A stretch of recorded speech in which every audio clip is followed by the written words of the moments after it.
Hello students. അപ്പോൾ ഇന്ന് നമ്മൾ എടുക്കുന്ന ചാപ്റ്റർ വരുന്നത് distinction between society, nation, state and government ആണ്. ഇത് ചാപ്റ്റർ 3 ആണ് കേട്ടോ വരുന്നത്. അപ്പോൾ എന്താണ് ഈ ഒരു distinction between society, nation and state എന്നൊക്കെ കൊണ്ട് ഉദ്ദേശിക്കുന്നത്? അതായത് മെയിനായിട്ട് ഈ ഒരു ചാപ്റ്ററിൻ്റെ തീം എന്ന് പറയുന്നത് നമ്മൾ രാഷ്ട്രം എന്താണെന്ന് പഠിക്കും. അപ്പം ഈ ഒരു രാഷ്ട്രവുമായിട്ട് സംബന്ധിച്ച് നോക്കുന്നതാണെങ്കിൽ മറ്റുള്ള സമൂഹവും ദേശവും അല്ലെങ്കിൽ ഗവൺമെൻറ്റും തമ്മിലുള്ള വ്യത്യാസങ്ങളെ കുറിച്ചിട്ടാണ് മെയിനായിട്ട് ഈ ഒരു ചാപ്റ്റർ നമ്മൾ ഡിസ്കസ് ചെയ്യുന്നത് തന്നെ.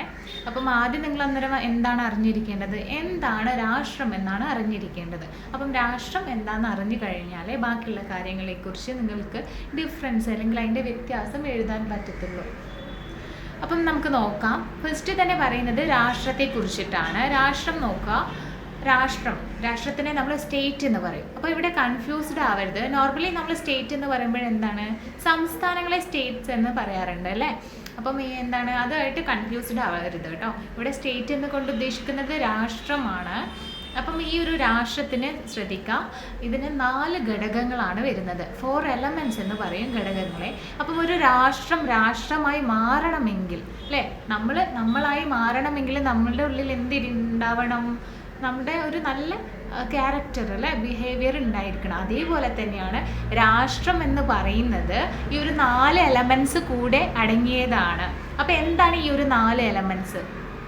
ഇവിടെ കൊടുത്തിരിക്കുന്നുണ്ട്. ഫസ്റ്റ് വണ് പോപ്പുലേഷൻ, പിന്നെ ഫിക്സഡ് ടെറിട്ടറി, പിന്നെ ഒരു ഗവൺമെൻറ്, പരമാധികാരം, സോവറിറ്റി. അപ്പം ഈ 4 ഘടകങ്ങൾ കൂടിയ ഒന്നിനെയാണ് നമ്മൾ രാഷ്ട്രം എന്ന് പറയുന്നത്. അപ്പം ഈ ഒരു 4 ഘടകങ്ങളോട് കൂടിയ പൊളിറ്റിക്കൽ സൊസൈറ്റിയാണ് അല്ലെങ്കിൽ രാഷ്ട്രീയ സമൂഹത്തെയാണ് നമ്മൾ രാഷ്ട്രം കൊണ്ട് ഉദ്ദേശിക്കുന്നത്. അപ്പം മെയിനായിട്ട് മൈൻഡിൽ വെക്കുക, നിങ്ങൾ എന്താണ് രാഷ്ട്രം എന്ന് പറയുന്നത്. അതെന്താണ്? ഈ ഒരു ഇത്തരത്തിൽ പോപ്പുലേഷൻ, ജനസംഖ്യയും ഒരു നിശ്ചിതമായിട്ടുള്ള ഭൂപ്രദേശവും ഒരു ഭരണം നടത്തുന്ന സർക്കാർ അല്ലേ, പിന്നെ പരമാധികാരവുമുള്ള ഒരു സമൂഹത്തെയാണ് നമ്മൾ എന്താണ് രാഷ്ട്രം കൊണ്ട് ഉദ്ദേശിക്കുന്നത്. ഇതൊരു രാഷ്ട്രീയ സമൂഹമാണ് അല്ലേ, പൊളിറ്റിക്കൽ സൊസൈറ്റിയാണ്. അപ്പം ഇതിൻ്റെ ഉള്ളിൽ എന്താണ്, നിയമം അനുശാസിക്കുന്നുണ്ട് രാഷ്ട്രം എന്ന് പറയുന്നത്. എല്ലാ സംഭവങ്ങളും ഇത് അണ്ടർ ദ ലോ ആണ് അല്ലേ, ലോൻ്റെ അണ്ടറിലായിരിക്കും ഈ ഒരു രാഷ്ട്രം പ്രവർത്തിക്കുന്നതെന്ന് നമുക്ക് വേണമെങ്കിൽ പറയാം. ഇനി രാഷ്ട്രത്തെക്കുറിച്ച് നമ്മളത് സിംപ്ലി എക്സ്പ്ലെയിൻ ചെയ്ത് കഴിഞ്ഞു. ഇനി എന്താണ് സൊസൈറ്റി അല്ലെങ്കിൽ സമൂഹം എന്താണെന്ന് പറയാം. അപ്പം സമൂഹം എന്ന് പറയുന്നത് ഒന്നുമില്ല. ഒരു സമൂഹം എന്ന് പറയുന്നത് മെയിനായിട്ട് എയിം ചെയ്യുന്നത് ഒരു ബന്ധങ്ങൾ അല്ലേ, റിലേഷൻ്റെ ഒരു വ്യവസ്ഥിതി സ്ഥാപിക്കുക കൊണ്ടാണ് ഉദ്ദേശിക്കുന്നത്. ഈ ഒരു ആശയം, സമൂഹം എന്ന ആശയം ഒരു സംഘടന എന്ന നിലയിലും സാമൂഹിക ബന്ധങ്ങളുടെ ഒരു വ്യവസ്ഥ എന്ന നിലയിലുമാണ് നിലകൊള്ളുന്നത്. അപ്പം എന്താണ് ഒരു സമൂഹം എന്ന് പറയുന്നത്? അതൊരു സംഘടനയാണ് അല്ലേ, കുറച്ചധികം ആൾക്കാർ ചേർന്നിട്ടുള്ള ഒരു വലിയ ഗ്രൂപ്പോ അല്ലെങ്കിൽ ചെറിയ ഗ്രൂപ്പോ ആയിട്ട് വരുന്നതെന്ന് നമുക്ക് പറയാം അല്ലേ. അതിനെയാണ് സമൂഹം കൊണ്ട് ഉദ്ദേശിക്കുന്നത്. അപ്പം അതായത് സാമൂഹിക ബന്ധങ്ങളുടെ ഒരു വലയം ഉൾക്കൊള്ളുന്ന ഒരു സാമൂഹിക ഘടനയാണ് ഈ ഒരു സമൂഹം എന്ന് പറയുന്നത്. അപ്പം നമുക്ക് എക്സാമ്പിൾസ് ആയിട്ട് എന്ത് പറയാം? ഈ ഒരു സമൂഹത്തിന് മുൻപ് നമ്മൾ അല്ലേ ഒരു ഇന്ത്യയിൽ ഉള്ള ഈ ഒരു സമൂഹത്തിൽ ഇന്ത്യയിലുള്ള എല്ലാവരെയും നമുക്ക് പറയാം ഒരു സമൂഹമാണെന്ന് പറയാം. ഇനിയിപ്പോൾ അമേരിക്കയിലുള്ളവരെ ആണെങ്കിൽ എന്താണ്, അതൊരു സൊസൈറ്റിയാണ് അല്ലേ, അതൊരു സമൂഹമാണ് പറയാം. പിന്നെ എന്താണ്, സാംസ്കാരികപരമായിട്ട് നോക്കുന്നതാണെങ്കിൽ അതവരുടെ ഒരു സമൂഹമാണ് വരുന്നത്. ഇനിയിപ്പോൾ രാഷ്ട്രീയപരമായിട്ട് നോക്കുമ്പോൾ ഒരു കുറച്ചധികം ആൾക്കാർ സംഘടിച്ച് ചേർന്ന് അതും എന്താണ്, രാഷ്ട്രീയമായി സംഘടിച്ച ഒരു സമൂഹമാണെന്ന് പറയാം. അപ്പോൾ ഇതാണ് രാഷ്ട്രവും സമൂഹവും തമ്മിലുള്ള വ്യത്യാസം വരുന്നത് കേട്ടോ. ഇവിടെ കൊടുത്തിട്ടുണ്ട് political society or a state with its 4 elements. അപ്പോൾ ആ ഒരു 4 എലമെൻറ്റ്സ് എന്താണ്? Population, fixed territory, government and sovereignty. ഇവിടെ it acts through law and endowed to this and with coercive power, maintenance with the community, the universal external condition of social order. അപ്പോൾ എന്താണ് ഇവിടെയും പറയുന്നത്? നമ്മൾ നേരത്തെ പറഞ്ഞിരിക്കുന്നതിൻ്റെ അതേ ട്രാൻസ്ലേഷൻ തന്നെയാണ് കേട്ടോ ഇംഗ്ലീഷിൽ വരുന്നത്. അപ്പോൾ ഇവിടെ എന്താണ്, എല്ലാം ലോൻ്റെ അണ്ടറിലാണ് രാഷ്ട്രത്തെക്കുറിച്ച് നമ്മൾ നോക്കുന്നതാണെങ്കിൽ പറയുന്നത്. സൊസൈറ്റി എന്ന് പറയുന്ന ഒരു കോൺസെപ്റ്റ് എന്ന് പറയുന്നത് ഒരു organisation as well as A system of social relationship അല്ലേ. ഒരു ഓർഗനൈസേഷൻ, ഒരു സംഘടനയും അല്ലെങ്കിൽ സോഷ്യൽ റിലേഷൻഷിപ്പും കൂടെ ഒന്ന് ചേർന്ന് ഉണ്ടാവുന്നതാണ് ഒരു സമൂഹം കൊണ്ട് ഉദ്ദേശിക്കുന്നത്. ഓക്കെ. അപ്പോൾ ഇതാണ് അതിൻ്റെ ഒരു മെയിൻ ആയിട്ടുള്ള ഒരു സെൻട്രൽ നമുക്ക് പറയാൻ പറ്റുന്നത്. എന്താണ് രാഷ്ട്രം എന്ന് പറയുന്നതും സമൂഹം എന്ന് പറയുന്ന ഒരു ചെറിയൊരു ഡെഫിനിഷനാണ് നമ്മൾ കണ്ടിട്ടുള്ളത്. ഇനി അതിൻ്റെ ഡിസ്റ്റിങ്ഷൻ നമുക്ക് നോക്കാം, എന്തൊക്കെയാണ് അതിൻ്റെ ഡിഫറൻസസ് എന്ന് നമുക്കൊന്ന് നോക്കി നോക്കാം. ഇവിടെ ലെഫ്റ്റ് സൈഡിൽ വരുന്നത് രാഷ്ട്രത്തെ കുറിച്ചിട്ടാണ്, റൈറ്റ് സൈഡിൽ വരുന്നത് സൊസൈറ്റി അല്ലെങ്കിൽ സമൂഹത്തെ കുറിച്ചിട്ടാണ് ഫസ്റ്റ് പറയുന്നത്. അപ്പോൾ ഓരോന്നും താരതമ്യപ്പെടുത്തിയിട്ട് പഠിക്കുമ്പോൾ കുറച്ചും കൂടി ഈസി ആയിട്ട് നമുക്ക് അതിൻ്റെ ആൻസർ കണ്ടെത്താൻ പറ്റുന്നതായിരിക്കും. അപ്പോൾ എന്താണ് രാഷ്ട്രം എന്ന് പറയുന്നത്? രാഷ്ട്രീയമായി സംഘടിപ്പിക്കപ്പെട്ട ഒരു സമൂഹമാണ് അല്ലേ?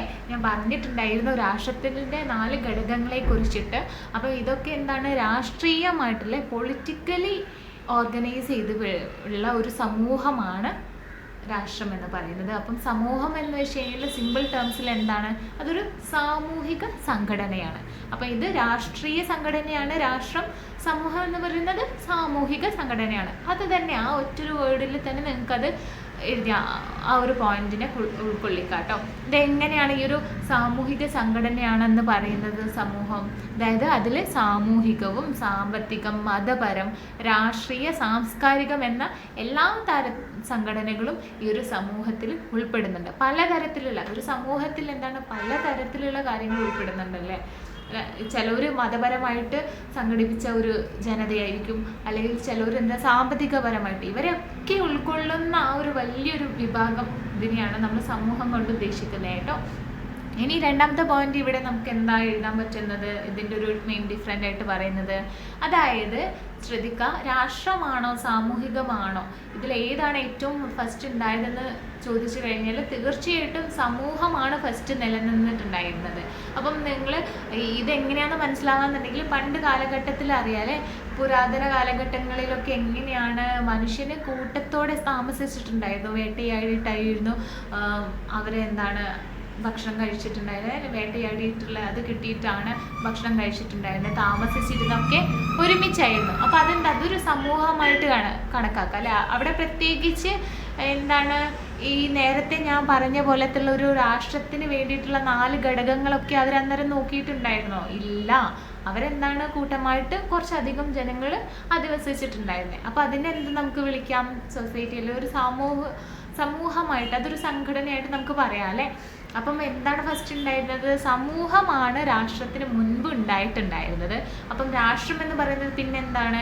ഈ ഒരു സമൂഹത്തിന് പിന്നാലെ സാമൂഹിക വികാസത്തിൻ്റെ പിന്നീടുള്ള കാലഘട്ടത്തിലാണ് രാഷ്ട്രം രൂപപ്പെട്ട് വന്നിട്ടുള്ളത്. അത് രണ്ടാമത്തെ പോയിന്റായിട്ട് എഴുതാം. ഇനി മൂന്നാമത്തെ ഒരു പോയിന്റായിട്ട് നമുക്ക് എഴുതുന്നത്, ഈ ഒരു രാഷ്ട്രം എന്ന് പറയുന്നത് മനുഷ്യരല്ലേ സൃഷ്ടിച്ചെടുത്തതാണ്, അതായത് കൃത്രിമമാണെന്ന് നമുക്ക് പറയാം. സൃഷ്ടിക്കപ്പെട്ട സ്ഥാപനമാണ് രാഷ്ട്രം എന്ന് പറയുന്നത്. ഇനി സമൂഹം എന്ന് പറയുന്നതോ അത് സ്വാഭാവികമായിട്ട് ഉണ്ടായി വന്നതാണ് സമൂഹം എന്ന് പറയുന്നത്. നെക്സ്റ്റ് പോയിന്റ് നമുക്ക് നോക്കാം. രാഷ്ട്രം പരമാധികാരമുള്ളതാണ്, സോവറിയൻ ആണെന്ന് നമ്മൾ പറഞ്ഞിട്ടുണ്ട് അല്ലേ. അപ്പം ഈ ഒരു പരമാധികാരം ഇല്ലെങ്കിൽ എന്താണ്? അതിനെ നമ്മൾ രാഷ്ട്രമായിട്ട് കണക്കാക്കാറില്ല. അപ്പം ഇവിടെ സമൂഹത്തിൻ്റെ കേസിൽ എന്താണ്? അത്തരത്തിലൊരു പരമാധികാരം എന്ന തോതിലൊന്നുമില്ല. ഇത് അങ്ങനെ പരമാധികാരത്തോടെ നിലനിൽക്കാൻ പറ്റുന്ന ആ ഒരു രീതിയിലേക്ക് അല്ല വരുന്നത്. അതെന്താണ്? ഈ ഒരു അധികാരം ഇല്ലെങ്കിലും സമൂഹം നിലനിന്ന് പോകുന്നതായിരിക്കും. ഓക്കെ, ഇനി 2 മെയിൻ ഡിഫറൻസ് കൂടെ ഉണ്ട് ഇതിൽ. ഭൂപ്രദേശം, ടെറിട്ടറി. നമുക്കറിയാം രാഷ്ട്രത്തിന് ഒരു നിശ്ചിതമായിട്ടുള്ള ഭൂപ്രദേശമുണ്ട്. എന്നാൽ സമൂഹത്തിൻ്റെ കേസിൽ പറയുന്നതാണെങ്കിൽ എന്താണ്? അതിനൊരു ഭൂപ്രദേശം ഉണ്ടല്ലേ. ഒരു സമൂഹത്തിൽ അവിടെ ഒരു സമൂഹം ഒരു ജനങ്ങളെ കുറിച്ചിട്ട് സാംസ്കാരികപരമായിട്ട് ഒത്തുചേർന്നിട്ടുള്ള സമൂഹമാണെങ്കിൽ എന്തെങ്കിലും അതെന്താണ്? അവരെന്തായാലും ഒരു സ്ഥലത്ത് ജീവിക്കുന്നുണ്ടല്ലേ. അപ്പോൾ അവിടെ ഭൂപ്രദേശമുണ്ട്. പക്ഷെ ആ ഒരു ഭൂപ്രദേശം എങ്ങനെയാണ്? സ്ഥിരമല്ല അല്ലേ. അതിൻ്റെ പ്രവർത്തന മേഖല വ്യാപിക്കുകയോ ചുരുങ്ങുകയോ ചെയ്യുക. അതായത് ഇപ്പോൾ ഒരു സാംസ്കാരികപരമായിട്ട് അല്ലെങ്കിൽ ഇപ്പം കുറച്ചധികം ഡാൻസേഴ്സ് അല്ലേ, ഈ ഒരു ഡാൻസറിൻ്റെ സമൂഹം അല്ലെങ്കിൽ ഡാൻസേഴ്സ് സൊസൈറ്റി എന്നൊക്കെ നമുക്ക് പറയാം. അതായത് ഇന്ത്യയിലുള്ള ഈ ഒരു ഡാൻസേഴ്സ് അവരെന്താണ് അമേരിക്കയിലും ചിലപ്പോൾ ഈ ഒരു ട്രൂപ്പ് ഉണ്ടാവാം അല്ലേ. അവിടെ എന്താണ്? ഇവർക്ക് കൃത്യമായിട്ടുള്ള ഒരു ഭൂപ്രദേശം ഉണ്ട്. അവർ ഇന്ത്യയിലും താമസിക്കുന്നുണ്ട്, അവിടെ അമേരിക്കയിലും താമസിക്കുന്നുണ്ട് അല്ലേ. ഈ ഒരു സംഘടനയിലുള്ള അല്ലെങ്കിൽ ഈ ഒരു കലാപരമായിട്ട് ഒത്തുകൂടിയിട്ടുള്ള ഈ ഒരു സമൂഹത്തിലുള്ള ആൾക്കാരല്ലേ. അപ്പോൾ എന്താണ് ഇവിടെ ഇന്ത്യയിലും അവിടെ അങ്ങ് അമേരിക്കയിലും ആയതുകൊണ്ട് അതെന്താണ് അതിൻ്റെ ഭൂപ്രദേശം വലുതാണെന്ന് നമുക്ക് പറയാം അല്ലേ. വലിയൊരു സമൂഹ ആ ഒരു സംഘടനയാണ് അതെന്ന് നമുക്ക് പറയാം, ചൂണ്ടിക്കാട്ടാം. ഇനിയിപ്പം മതപരമായിട്ടാണ് ഒത്തുകൂടുന്ന ഒരു സമൂഹം എന്ന് നമുക്ക് പറയാന്നുണ്ടെങ്കിൽ എന്താണ് അത് ഇന്ത്യയിലെ ചില സ്ഥലങ്ങളിൽ മാത്രം. അപ്പോൾ അതെന്താണ് ആ ഒരു സമൂഹം കുറച്ചേ ഉണ്ടാവുള്ളൂ എന്ന് പറയാം. അപ്പോൾ ഇത് എന്താണ് ഭൂപ്രദേശമുണ്ട്, അതിൻ്റെ പ്രവർത്തന മേഖല, ഈ ഒരു പ്രവർത്തന മേഖലയാണ് ഞാനിപ്പം പറഞ്ഞു തന്നിട്ടുള്ളത്. അത് വേണമെങ്കിൽ നിങ്ങൾക്ക് വലുതാക്കാം, അല്ലെങ്കിൽ അത് ചുരുങ്ങുകയും ചെയ്യുന്നതായിരിക്കും. ഇനി അവസാന പോയിന്റ് നോക്കാം, ഈ ഒരു സമൂഹവും രാഷ്ട്രത്തിലും വരുന്നത്. രാഷ്ട്രം നമുക്കറിയാലേ പരമാധികാരമൊക്കെ ഉണ്ട്. അപ്പോൾ എന്താണ് അതിന് പ്രത്യേകിച്ചിട്ടുള്ള റിട്ടൺ ആയിട്ടുള്ള ലോ ഉണ്ട് അല്ലേ, നിയമങ്ങൾ കാര്യങ്ങളുണ്ട്. അത് വ്യക്തമാണ്, റിട്ടൺ ആയിട്ടുള്ളതാണ്, അതെല്ലാവർക്കും നിഷ്കർഷിച്ചിട്ടുള്ളതാണ് അല്ലേ. എല്ലാവരും അതിനെ ഒബേ ചെയ്യേണ്ടതാണ്. അപ്പം എന്താണ് രാഷ്ട്രത്തിന് അങ്ങനെ ഒരു സംഭവമുണ്ട്, നിയമങ്ങളുണ്ട്. എന്നാൽ സമൂഹത്തിലേക്ക് വരുമ്പോഴെന്താണ് അതിന് പ്രത്യേകിച്ച് നിയമം എന്ന് പറയാനില്ല. അതിനെന്താണ് ചട്ടങ്ങൾ, ആചാരങ്ങൾ, രീതികൾ എന്നിവ ആണ് ഉൾപ്പെടുന്നത്. എഴുതപ്പെടാത്തതും അവ്യക്തതുമായിട്ടുള്ളതാണ് സമൂഹത്തിൻ്റെ ഇത്തരത്തിലുള്ള കാര്യങ്ങൾ വരുന്നത്. അപ്പം ഇത്രയും കാര്യങ്ങളാണ് എന്താണ് രാഷ്ട്രവും സമൂഹവും തമ്മിലുള്ള ഡിഫറൻസ് ചോദിച്ചു കഴിഞ്ഞാൽ നിങ്ങൾ എഴുതേണ്ടത്. അതിന് മുൻപേ തന്നെ സമൂഹം എന്താണ് രാഷ്ട്രം എന്താണെന്ന് നമ്മൾ പറഞ്ഞു കഴിഞ്ഞിരിക്കുന്നു അല്ലേ. ഇനി നമ്മൾ നെക്സ്റ്റ് നോക്കാൻ പോകുന്നത്, ഇതിവിടെ ഇതിൻ്റെ ട്രാൻസ്ലേഷൻ കൊടുത്തിട്ടുണ്ട് കേട്ടോ. അപ്പോൾ ഈ ഒരു നെക്സ്റ്റ് നമ്മൾ നോക്കാൻ പോകുന്നത് difference between state and government, അതായത് രാഷ്ട്രവും ഭരണകൂടവും അല്ലെങ്കിൽ സർക്കാരും തമ്മിലുള്ള വ്യത്യാസത്തെ കുറിച്ചിട്ടാണ്. അപ്പോൾ എന്താണ് ഇവിടെ നമുക്ക് വ്യത്യാസം എന്ന് നോക്കാം. എപ്പോഴും ശ്രദ്ധിക്കേണ്ട ഒരു കാര്യം, നിങ്ങൾ നോക്കുമ്പോൾ രാഷ്ട്രത്തിന് എന്താണ് 4 ഘടകങ്ങളുണ്ട്. അത് വെച്ചിട്ട് തന്നെ ബാക്കിയുള്ള കാര്യങ്ങളെ നമ്മൾ കമ്പയർ ചെയ്യുന്നതായിരിക്കും കുറച്ചും കൂടെ ബെറ്റർ കേട്ടോ. അങ്ങനെയാണെങ്കിൽ നമുക്ക് പെട്ടെന്ന് ഈ ഒരു ഡിഫറൻസ് എഴുതാൻ കഴിയുന്നതായിരിക്കും. അപ്പം രാഷ്ട്രം എന്ന് പറയുന്നത് എന്താണ് ഫസ്റ്റ് ഇവിടെ വരുന്നത്, ഇതൊരു സ്ഥിരതയുള്ളതാണ് അല്ലേ, അത് പെർമനൻ്റ് ആണ്. രാഷ്ട്രത്തെ മാറ്റാൻ പറ്റുമോ? നമ്മുടെ ഇന്ത്യ എന്ന് പറയുന്ന ഒരു രാഷ്ട്രത്തെ നമുക്ക് മാറ്റാൻ പറ്റുമോ? ഇല്ല, എപ്പോഴും എല്ലാ കാലത്തും നിലനിൽക്കുന്ന ഒന്നാണ് അല്ലേ. എന്നിരുന്നാലും ഗവൺമെൻറ്റിൻ്റെ കേസിൽ അല്ലെങ്കിൽ ഭരണകൂടത്തെ ഇത് വെച്ച് കമ്പയർ ചെയ്യുമ്പോൾ എന്ത് പറയാം നമുക്ക്, താൽക്കാലിക സംവിധാനമാണ് അല്ലേ ഭരണകൂടം എന്ന് പറയുന്നത്. എന്തുകൊണ്ടാണ് താൽക്കാലികം എന്ന് പറയുന്നത്? ഓരോ 5 വർഷം കഴിയും തോറും ഈ ഒരു ഗവൺമെൻറ് മാറി വരുന്നതായിരിക്കും അല്ലേ. അപ്പോൾ അതുകൊണ്ടാണ് അത് ടെമ്പററി സിസ്റ്റം ആണെന്ന് പറയാൻ കാരണം. ഇനി രാഷ്ട്രത്തിന് പരമാധികാരമുണ്ട്, സൊവേറിയൻ ആണ് അല്ലേ രാഷ്ട്രം എന്ന് പറയുന്നത്. അപ്പോൾ എന്താണ് ഇതിന് പരമാധികാരമുണ്ട്. ഭരണകൂടത്തിന് എന്താണ് രാഷ്ട്രത്തിന് വേണ്ടി അധികാരം വിനിയോഗിക്കുക എന്നല്ലാതെ പരമാധികാരം എന്ന തോതിലേക്ക് ആരെത്തുന്നില്ല, ഭരണകൂടം എത്തുന്നില്ല. അതാണ് രണ്ടാമത്തെ പോയിന്റ് ആയിട്ട് എഴുതേണ്ടത്. ഇനി രാഷ്ട്രം എന്ന് പറയുന്നത് 4 ഘടകങ്ങൾ കൂടിയിട്ടുള്ളതാണ് അല്ലേ. ജനങ്ങൾ, പോപ്പുലേഷന്, ഭൂഭാഗം എന്ന് പറഞ്ഞു കഴിഞ്ഞാൽ നിശ്ചിത പ്രദേശം അല്ലെങ്കിൽ ഫിക്സഡ് ടെറിട്ടറി വരുന്നത്. ഇനി അതിൻ്റെ സൊവേറിറ്റിയാണ് പരമാധികാരം, ഭരണകൂടം ഗവൺമെൻറ്. ഈ 4 എണ്ണം കൂടിയതാണ് രാഷ്ട്രം എന്ന് പറയുന്നത്. എന്നാൽ ഭരണകൂടം എന്ന് പറയുന്നതോ രാഷ്ട്രത്തിൻ്റെ ഒരു ഭാഗമാണെന്നാണ് നമുക്ക് പറയേണ്ടത് അല്ലേ. അപ്പോൾ എന്താണ് രാഷ്ട്രത്തിൻ്റെ ഒരു ഭാഗം മാത്രമാണ് ഭരണകൂടം എന്ന് പറയുന്നത്. ഇനി രാഷ്ട്രം എന്ന് പറയുന്നത് എളുപ്പത്തിൽ മാറ്റാൻ കഴിയില്ല. നേരത്തെ പറഞ്ഞ ഈ ഒരു സ്ഥിരതയുള്ളതാണ്, ഫിക്സഡ് ആണെന്ന് പറയുന്നത് പോലെ തന്നെയാണ് ഇവിടെ എളുപ്പത്തിൽ മാറ്റാനാകില്ല കൊണ്ട് ഉദ്ദേശിക്കുന്നത് കേട്ടോ. അപ്പം ഭരണകൂടം എന്താണ് തിരഞ്ഞെടുപ്പ് മുഖേന അല്ലേ, തിരഞ്ഞെടുപ്പ് മുഖേന ഓരോ 5 ഇയേഴ്സിൽ വരുന്നുണ്ട്. അപ്പോൾ അത് മുഖേന നിങ്ങൾക്ക് ഇത് മാറ്റാൻ കഴിയുന്നതായിരിക്കും. അപ്പോൾ ഇത്രയും 4 പോയിന്റ്സ് ആണ് ഈ ഒരു രാഷ്ട്രവും ഭരണകൂടവും തമ്മിലുള്ള വ്യത്യാസം ചോദിച്ചു കഴിഞ്ഞാൽ എഴുതേണ്ടത് കേട്ടോ. ഇനി നെക്സ്റ്റ് നമ്മൾ നോക്കുന്നത് രാഷ്ട്രവും ദേശവും തമ്മിലുള്ള വ്യത്യാസമാണ്. അപ്പോൾ അതെന്താണെന്ന് നമുക്ക് നോക്കാം. Difference between state and nation. ഇവിടെ എന്താണ് രാഷ്ട്രം എന്ന് പറയുന്നത് എന്താശയമാണ് കൊടുക്കുന്നത്, രാഷ്ട്രീയ ആശയം നൽകുന്നു. അപ്പം ദേശം എന്ന് പറയുന്നതിന് സാംസ്കാരിക ആശയം അല്ലെങ്കിൽ മാനസിക ആശയം എന്നൊക്കെ നമുക്ക് പറയാം, അതാണ് കേട്ടോ കൊടുക്കുന്നത്. ഇനി രാഷ്ട്രത്തിൻ്റെ രണ്ടാമത്തെ പോയിന്റ് എന്താ, ഭൗമപരിധിയും ഭരണകൂടവും ആവശ്യമാണ് അല്ലേ. ഒരു രാഷ്ട്രത്തിന് എന്തൊക്കെ കാര്യങ്ങളാണ് വേണ്ടത്, അതിനൊരു ഫിക്സഡ് ആയിട്ടുള്ള ടെറിട്ടറി വേണം, അല്ലെങ്കിൽ നിശ്ചിത ഭൂപ്രദേശം ആവശ്യമാണ്. കൂടാതെ എന്താണ് അത് അവിടെ എന്താണ് ഒരു ഭരണകൂടം വേണം അല്ലേ, അവിടെയുള്ള ജനങ്ങളെ കൺട്രോൾ ചെയ്യാനും മറ്റും. പക്ഷെ ഒരു ദേശത്തിൻ്റെ കേസിലേക്ക് ഈ ഇതുമായിട്ട് ബന്ധപ്പെടുത്തി നോക്കുമ്പോൾ എന്താ പറയാൻ കഴിയുന്നത്, ഒരു ദേശമെന്ന് പറയുന്നത് എന്താണ് സംസ്കാരം, ഭാഷ, വംശം എന്നിവയെ അടിസ്ഥാനമാക്കിയിട്ടുള്ളതാണ് കേട്ടോ വരുന്നത്. ഇനി രാഷ്ട്രത്തിൻ്റെ മറ്റൊരു പ്രത്യേകത നമുക്ക് പറയാൻ പറ്റുന്നത് നിയമത്തെ അനുശാസിക്കുന്നുണ്ട്. നിയമത്തിൻ്റെ ഉള്ളിലാണ് എല്ലാ കാര്യങ്ങളും ചെയ്യുന്നത്. കാരണം പരമാധികാരമുണ്ട്, അത് കൂടുതലായിട്ട് പ്രാബല്യത്തിൽ കൊണ്ടുവരണം എന്നുണ്ടെങ്കിൽ, അല്ലെങ്കിൽ കൂടാതെ സർക്കാരൊക്കെ ഉണ്ട് അല്ലേ. അപ്പോൾ ഇത് ജനങ്ങൾ ഈ ഒരു കാര്യങ്ങൾ എന്തെങ്കിലും അനുസരിക്കണം എന്നുണ്ടെങ്കിൽ അതിന് പ്രത്യേകിച്ച് റൂൾസ് കാര്യങ്ങൾ നമ്മൾ ഉണ്ടാക്കേണ്ടതാണ്. അപ്പോൾ അതുകൊണ്ട് തന്നെ നിയമം അനുശാസിക്കുന്നെന്ന് രാഷ്ട്രത്തിൽ പറയാം. ഇനി ദേശത്തിലാണെങ്കിൽ എന്താ പറയാൻ കഴിയുന്നത്? ആളുകൾ തമ്മിൽ മാനസിക ഐക്യം നിലനിൽക്കുന്നു എന്നതിലൂടെ അല്ലേ. നമ്മൾ നേരത്തെ പറഞ്ഞിട്ടുണ്ട് ദേശത്തിൻ്റെത് എന്താണ്, സാംസ്കാരിക ആശയമാണ് നൽകുന്നത്. അപ്പോൾ ഇവിടെ എന്താണ്, മാനസികമായിട്ടുള്ള ബന്ധങ്ങൾക്ക് കൂടെ അടുപ്പം നൽകുന്നതാണ് ദേശം എന്ന് പറയുന്നത്. ഇവിടെ നമ്മളിപ്പം ഈ ഒരു നേഷൻ ദേശം എന്ന് പറയാം, രാജ്യം എന്ന് പറയാം. ചില കോണ്ടെക്സ്റ്റിൽ ഇത് രാഷ്ട്രം എന്ന് തന്നെ റെഫർ ചെയ്യാറുണ്ട് കേട്ടോ, ഈ ഒരു നേഷനെ മലയാളത്തിലേക്ക് വരുമ്പോൾ. അപ്പോൾ ഇതൊക്കെയാണ് നേഷൻ വരുന്നത്. ഇനി അവസാന ഭാഗത്തേക്കാണ്. ഇതൊരു ചെറിയൊരു സിമ്പിൾ ചാപ്റ്ററാണ് വരുന്നത്, കുറച്ച് ഡിഫറൻസ് പഠിക്കുന്നത് മാത്രമേ ഉള്ളൂ. അപ്പം അവസാന ഭാഗങ്ങളിലേക്ക് എന്താണ് വരുന്നത്, രാഷ്ട്രവും മറ്റ് സംഘടനകളും തമ്മിലുള്ള വ്യത്യാസങ്ങളെക്കുറിച്ച്. മറ്റ് സംഘടനകൾ എന്ന് വെച്ച് കഴിഞ്ഞാൽ അതർ അസോസിയേഷനെ കുറിച്ചിട്ട് നിങ്ങൾ കേട്ടിട്ടുണ്ടാവുമല്ലോ അല്ലേ. അപ്പോൾ ഇത്തരത്തിലുള്ള ഈ ഒരു അസോസിയേഷൻ എന്നാൽ എന്താണ്, അതും ഈ ഒരു രാഷ്ട്രവും കമ്പയർ ചെയ്യുമ്പോൾ എന്തൊക്കെ ഡിഫറൻസ് ആണ്, വ്യത്യാസങ്ങളാണ് നമുക്ക് മനസ്സിലാക്കാൻ പറ്റുന്നതെന്നാണ് ഇവിടെ പറയുന്നത് കേട്ടോ. അതിൽ ഓരോ പോയിന്റ് വൈസ് ആയിട്ട് തന്നെ നമുക്കൊന്ന് കമ്പയർ ചെയ്ത് നോക്കാം. ആദ്യം മെമ്പർഷിപ്പ് വെച്ചിട്ടാണ്, എങ്ങനെയാണ് രാഷ്ട്രത്തിൽ മെമ്പർഷിപ്പ് വരുന്നത്, കൂടാതെ ഈ ഒരു അസോസിയേഷനിലെ മെമ്പർഷിപ്പ് എന്ന് പറയുന്നത് കൊണ്ട് എന്താണ് ഉദ്ദേശിക്കുന്നതെന്ന് നോക്കാം. രാഷ്ട്രത്തിലെ അംഗത്വം നിർബന്ധിതമാണ്.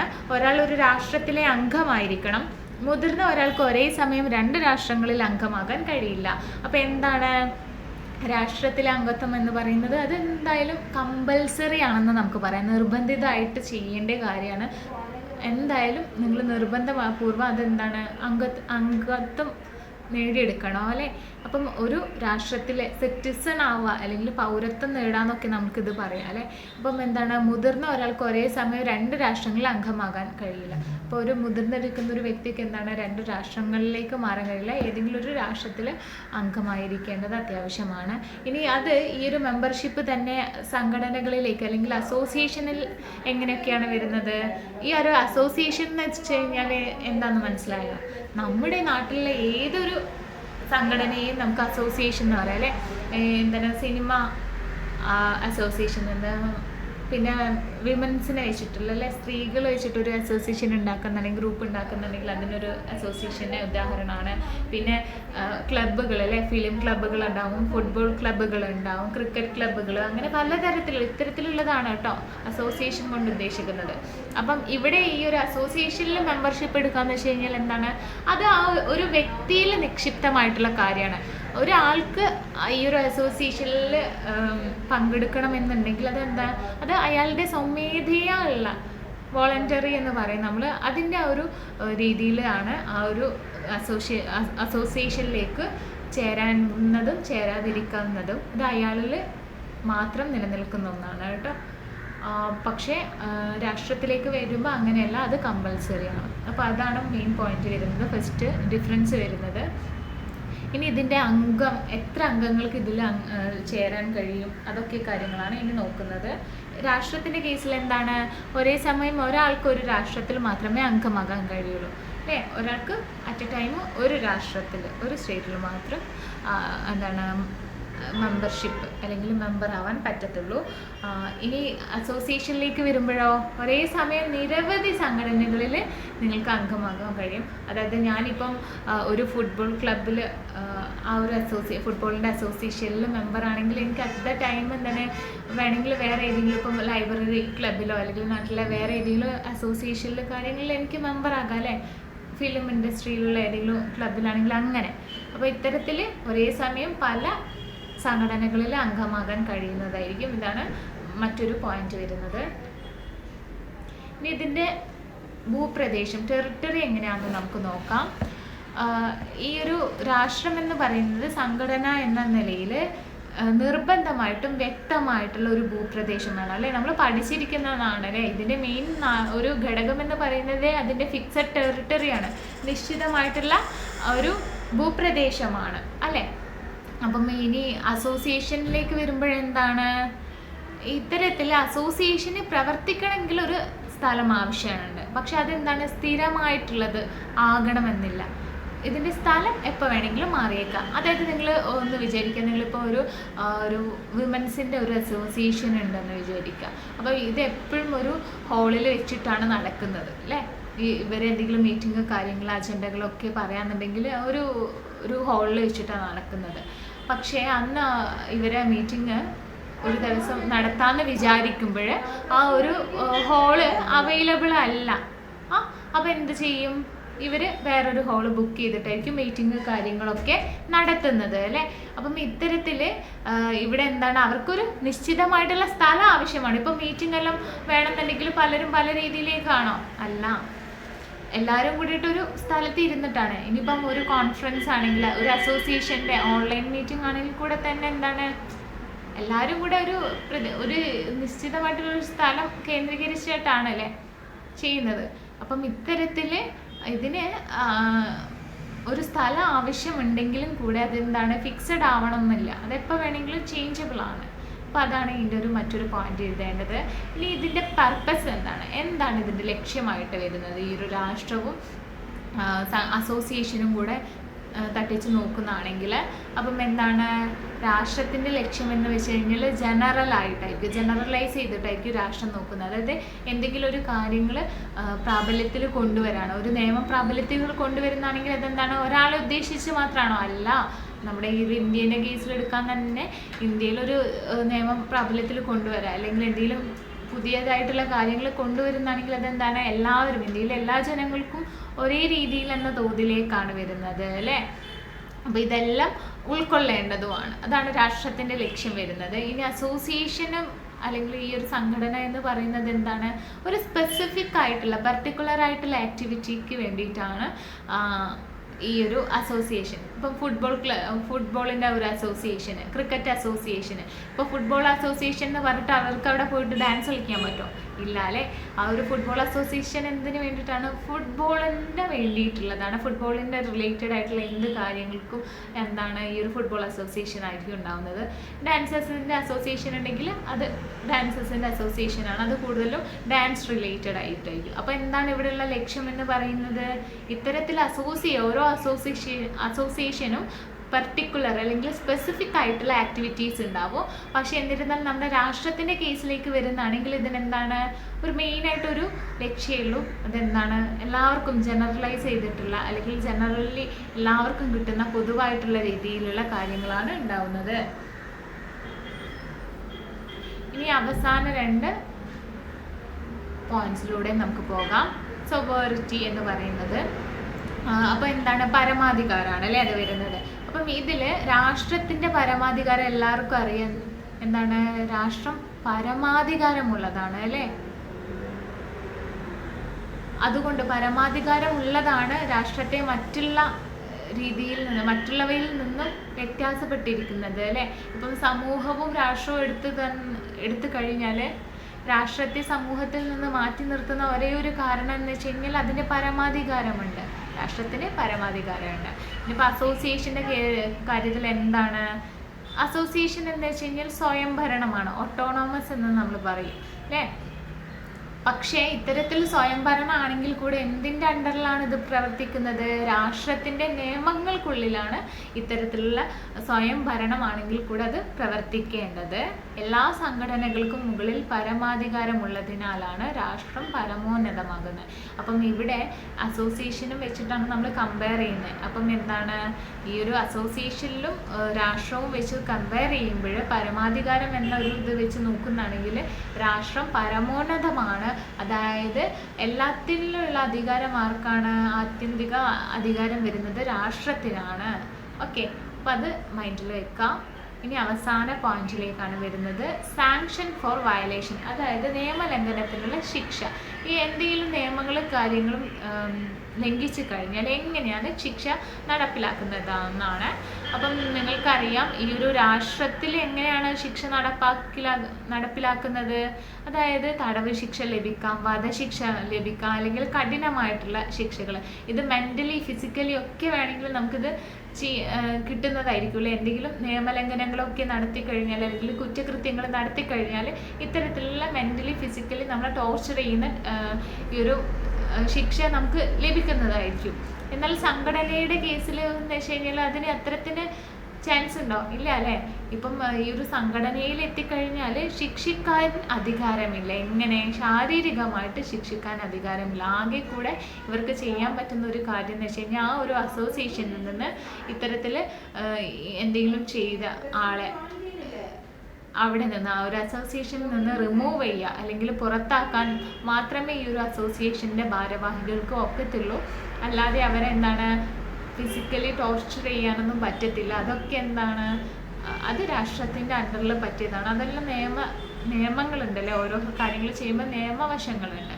അപ്പോൾ അത് അസോസിയേഷന് കഴിയില്ല എന്നതാണ് പറയുന്നത്. അപ്പോൾ ഇത്രയും കാര്യങ്ങളാണ് നമുക്ക് ഇതിൻ്റെ അസോസിയേഷനും രാഷ്ട്രവും തമ്മിൽ നോക്കിക്കഴിഞ്ഞാൽ, അതായത് മെമ്പർഷിപ്പ്, പിന്നെ എന്താണ് മെമ്പർഷിപ്പ് എന്ന് വെച്ച് കഴിഞ്ഞാൽ അംഗത്വം, പിന്നെ വരുന്നത് അംഗത്തിൻ്റെ എണ്ണം, എത്ര അംഗങ്ങൾക്ക് വരെ ചേരാന്നുള്ളതാണ്. ഇനി അതിൻ്റെ ഭൂപ്രദേശം, ഫിക്സഡ് ടെറിട്ടറിയെ കുറിച്ച് പറയുന്നുണ്ട്. ഇതിൻ്റെ പർപ്പസിൽ എന്താണ് ഇതിൻ്റെ രണ്ടിൻ്റെയും ലക്ഷ്യങ്ങൾ, പിന്നെ ഇതിൻ്റെ സോവറിറ്റി, പരമാധികാരത്തെയും ഒരു നിയമം ലംഘിക്കപ്പെട്ട് കഴിഞ്ഞാൽ എങ്ങനെ ശിക്ഷ നടപ്പാക്കുന്നു എന്ന രീതിയെക്കുറിച്ചിട്ടും ഇതിൽ പറയുന്നുണ്ട്. അപ്പോൾ ഇത്രയും കാര്യങ്ങളാണ് ഇന്നത്തെ ചാപ്റ്ററിൽ നമ്മൾ ഡിസ്കസ് ചെയ്യുന്നത്. ഇപ്പം എന്താണ് രാഷ്ട്രം എന്താണെന്ന് പറഞ്ഞു, സമൂഹം എന്താണെന്ന് പറഞ്ഞു. ഈ ഒരു രാഷ്ട്രവും സമൂഹവും തമ്മിലുള്ള വ്യത്യാസം കണ്ടുപിടിച്ചു. അതിനുശേഷം രാഷ്ട്രവും ഗവൺമെൻറ്റും തമ്മിലുള്ള വ്യത്യാസം നോക്കി. പിന്നീട് എന്താണ് രാഷ്ട്രവും ദേശം അല്ലെങ്കിൽ രാജ്യവും തമ്മിലുള്ള വ്യത്യാസം എന്താണെന്ന് നോക്കുന്നുണ്ട്. അവസാന ഭാഗങ്ങളിലേക്ക് വരുമ്പോഴെന്താണ് നമ്മൾ കണ്ടിരിക്കുന്നത്, രാഷ്ട്രവും മറ്റു സംഘടനകളും തമ്മിലുള്ള വ്യത്യാസത്തെക്കുറിച്ചിട്ടാണ് കേട്ടോ. അപ്പോൾ അതും കണ്ടു കഴിഞ്ഞു. ഇത്രയേ ഉള്ളൂ ഈ ഒരു ചാപ്റ്റർ വരുന്നത്. ഇവിടെ നിന്ന് അധികം ഇത്തരത്തിലുള്ള ക്വസ്റ്റ്യൻസ് തന്നെയാണ് ചോദിക്കാറ്. പിന്നെ മൾട്ടിപ്പിൾ ചോയ്സ് ക്വസ്റ്റ്യൻസും ഉണ്ടാവാറുണ്ട്. ശ്രദ്ധിക്കാം, നല്ല രീതിയിൽ പഠിച്ചു കഴിഞ്ഞാൽ ഈ ഒരു ചാപ്റ്റർ ഭയങ്കര ഈസി ആയിരിക്കും കേട്ടോ. ഇനി ഞാൻ എൻ്റെ ക്ലാസ് വൈൻഡപ്പ് ചെയ്യാണ്. Thank you.